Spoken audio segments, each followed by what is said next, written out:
ကျွန်တော်ရဲ့ကျောင်းသား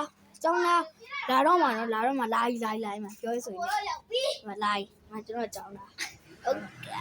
โอเคလိုရရဖောင်းကားနေပါလားအဲ့ဒါစာဖတ်ဖို့ယူလာပြောစရာအေးတော့ငါထိုင်နေတာဆက်ကြည့်အောင်မလားကြည့်တော့ငါသားကြည့်မှာကြည့်စရာလွှဲရှုဖြစ်တော့တင်စရာလေပြီးတော့မင်းမဟုတ်တယ်ဘာမင်းတို့ကဘာပါလားစစ်ကြည့်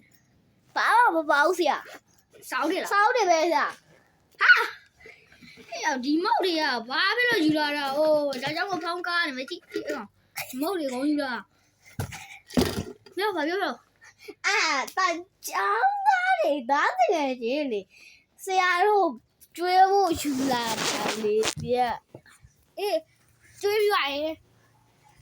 ကျွေးဖို့လားဟုတ်အဲ့ဆိုမုတ်တွေအများကြီးနော်ဟုတ်တာဒီမုတ်ပုံကကျောင်းထွက်တော့မယ်နော်ဆရာဟုတ်တယ်လေကျောင်းမတက်တော့ဘူးလေဘာဖြစ်လို့